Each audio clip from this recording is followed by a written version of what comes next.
Yes. The whole idea here is talking about truth and trust. Because in blockchain, what we trying to achieve most of the time is to turn truth accessible to people by opening the data, everything. But then we come again with the challenge of bringing more people into blockchain, in bringing new communities, apart from the nerds we already have. And then, hence, the need for trust. And why Moloch? What does this have about Moloch? The whole idea here is to take a dive into how trust and truth relate to each other, and how the financial system, the traditional financial system, benefits from keeping us from having and building trust among us, the ordinary citizens. For centuries, the financial system was built on trust. Trust from traders, trust from global elites, from several different places. But then we start to have access to truth. We have access to truth through different layers of certification, but that access was only possible to the global elites, to the financial system, to banks and red funds, etc. And it's make us dependent on the financial system, because we are taught to not trust each other. Every day, there is a new feature on your phone or your computer to protect you from your neighbor, from the hacker who is trying to steal your funds. But at the same time, we are open to Google, we are open to Microsoft, we are open to Apple, trusting them with our data. For the ordinary citizens, for our friends, we demand and we give truth. But to Microsoft, to Google, Apple, MasterCard, we trust them. And that's what's wrong. And that's the main power of Moloch. In blockchain, what the first change that blockchain brings to us regarding trust and truth is that in 1991, two young data scientists called Stuart Haber and Scott Stornetta launched the question: how to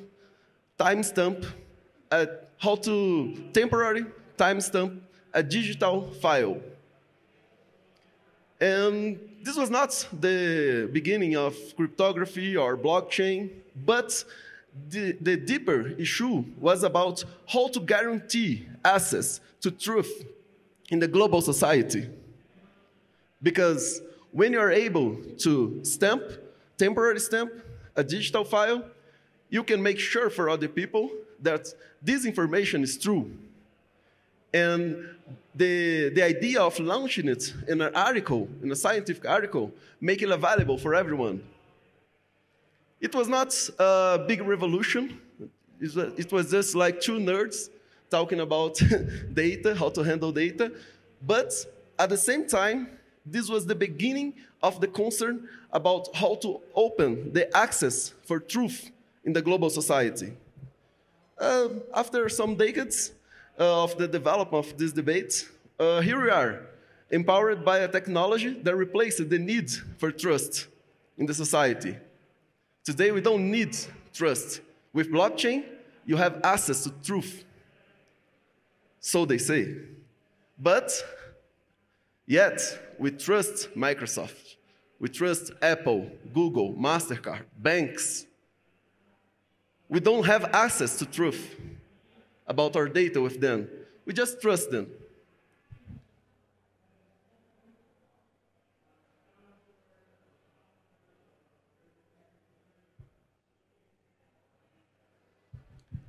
And then the question, does trust have some value within blockchain? Can we bring more people to blockchain, to Web3, through trust? Does trust have a place in blockchain? Because if we need to actually trust MasterCard, Microsoft, and all these Web2 companies, and they are huge, they are global. Why do we still demand truth from blockchain?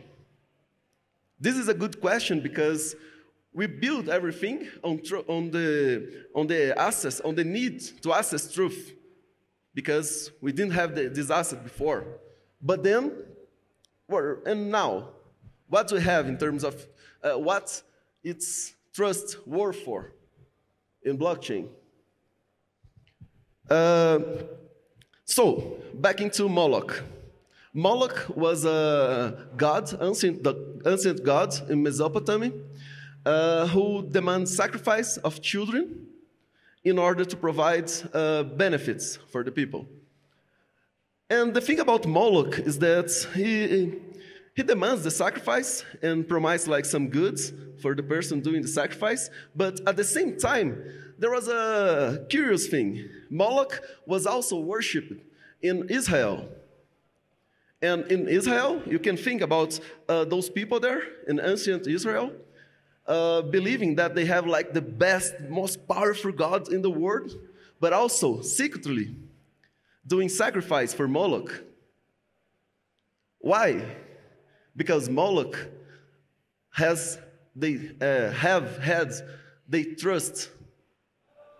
they trust Moloch.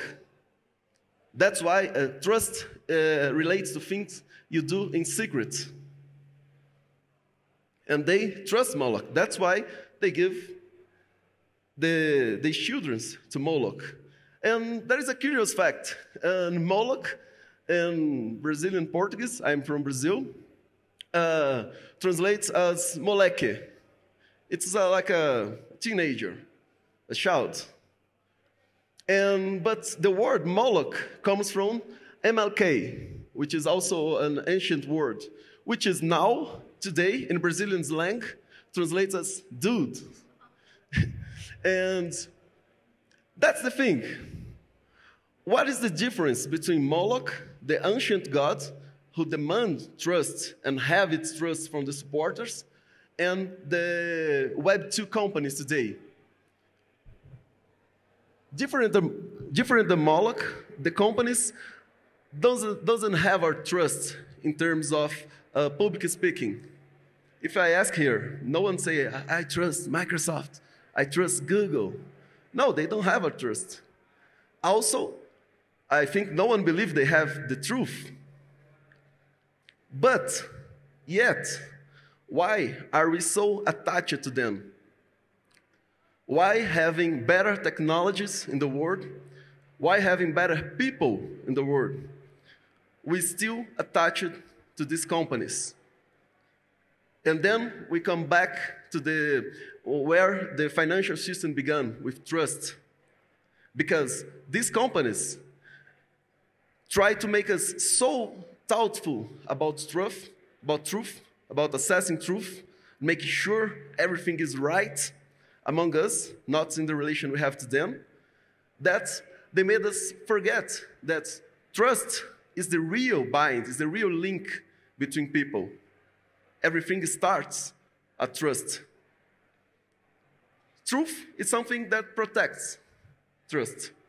With truth, you can come back and say, oh, I was right in trusting this guy or this girl.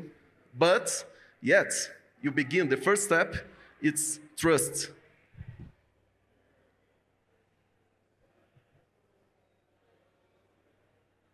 So, Moloch, its children, but what empowers him is trust. But today's Moloch, the Web2 companies, the banks, the financial system, don't need our trust.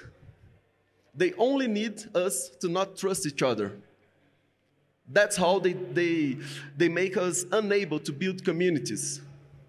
That's why we have blockchain, Web3, we have a lot of cool technologies that can easily replace everything we had in terms of Web2 companies. But at the same time, here we are, few people, few nerds, from gaming, from sports, NFTs, arts, talking about how to scale blockchain, how to bring more people to it. And why? And my hint, my thought is that we need to come back to trust. And it's a hard task, because once we have access to truth, trust seems less reliable. We don't know each other. How can we trust each other? How can we build a community, a global community, if we cannot look into the eyes of the other person? That's why we need to build, and that's my idea. That's what we do at Refi Spring. We need to build local communities around the technology, supported by the technology. We need the technology to serve also for adults, for people with normal jobs, for ordinary citizens. And those people don't have like the same addiction to truth as we have, but they trust. They build communities, families. Family is not about truth at all. Family is about trust. And that's where I think it's the next step for scale in blockchain. Local communities supported by the technology. We have already like a lot of global communities that coordinate talent, resource, challenge, thoughts, philosophy in Web3. But we are lacking local communities to do that. We are lacking people in, I don't know, in my city. I live in Vitória, Espírito Santo.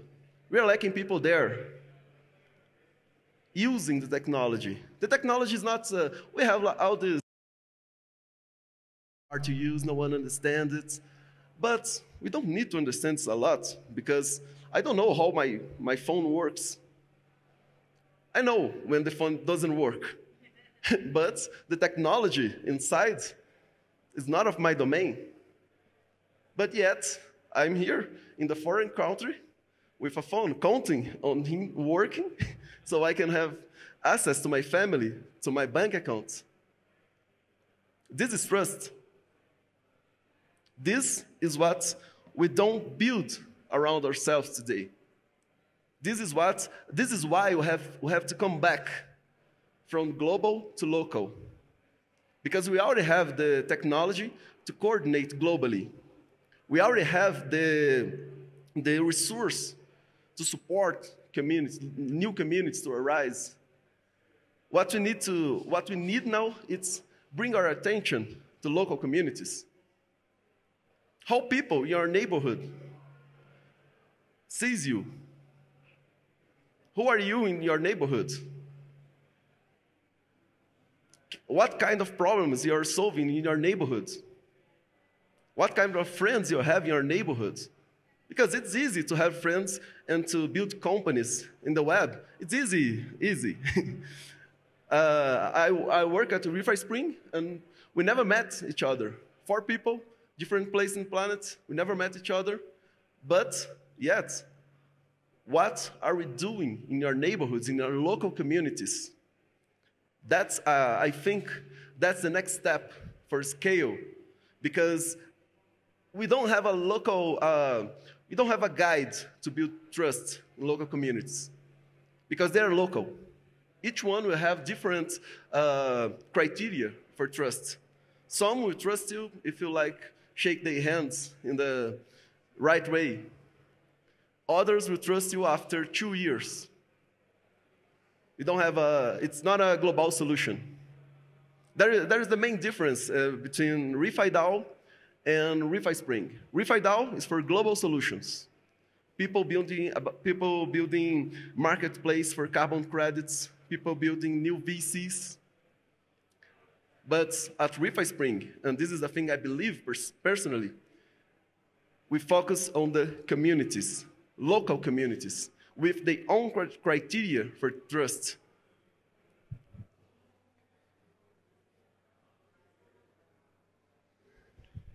Coming back to how our Moloch, today Moloch,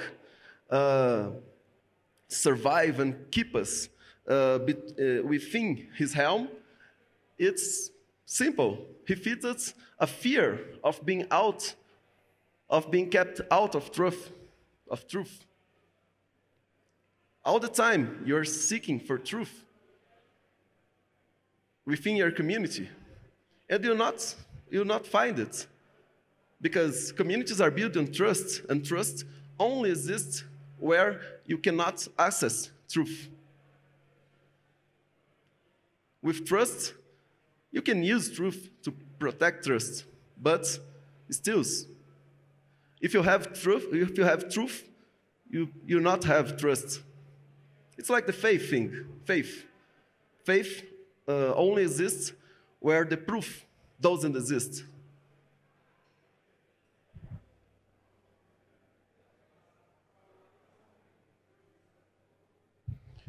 So, trust is what binds people together when everything else fails. And the world is failing.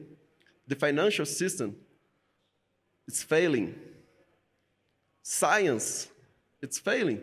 Not because it's not efficient, but because it cannot get trust from people anymore. And trust, in the end, you're not in the crisis, in the emergency, you not search for truth. You reach out for the person who is next to you. Help me, please. For your neighbor. They are the person, they are the people we need to connect to. Our communities, our neighborhoods, our families. This seems like a conservative approach, like families, traditional values. But the idea here is not being conservative at all, but only come back to our communities, to our neighborhoods, to the people who prepare the coffee for us in our neighborhoods. And try to find out, what is trust for them? Do they trust us? Do our parents, our kids, trust us? We are not a blockchain. As a community, we are not a blockchain. And Web3 is more about culture around blockchain. But we are not a blockchain. We cannot open ourselves and, hey, see, this feeling is right. You can see here in the block, it's validator for the other one. No. When we're talking to people, when we are building a community, we only have trust.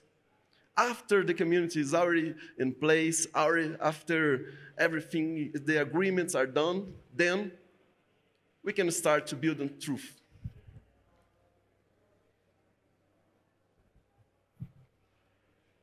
Blockchain provides truth. And ReFi, regenerative finance, try it. The first steps of ReFi was about truth, was about improve the carbon credits market. And it's been successful. We are seeing a lot of improvements. But at the same time, it is not what ReFi is for, because we didn't saw like a scale of the ReFi or blockchain through ReFi while addressing truth. Institutionally, maybe. New VCs, hedge funds, companies. But the people, the masses, the communities, they're bind together to one another in remote places in Earth are binded by trust. In blockchain, and if we, in blockchain, in Web3, if we, the nerds, providing global solutions, saving the world, if we were not capable of providing trust, of building trust, we will have like the best weapons, we'll have the best tools without anyone to use it. This would be like the worst scenario. We're having like, oh, now we have the perfect global agreement. Protocol X solved all the problems in the carbon credits market. But then no one is using it. We have no land stewards using it, no small farmers. So, because if we cannot provide trust, we will not be able to bring people, to bring humanity with us. And at ReFi Spring, what we try to do is to support ReFi events, but instead of global ReFi events, we try to support local ones, building by the communities in Africa and within Africa, in Kenya, Uganda, and mostly with communities that are having like the first access to the ReFi ecosystem, to blockchain. And what we gain from that? Nothing. Actually, we started just as a project. We gain a grant from Climate Collective to support the events. And this is it. We will not scale, and no one will get rich. We don't have tokens to sell. I'm not inviting anyone here to join us because we don't hire people. But yes, if someone wants to contribute in some way, okay, come together. But we are just here to provide support for the communities to bind them to the ecosystem through trust. And that's what we do, and that's what I believe is the future of engagement, is the future of scale in blockchain and Web3. Thank you.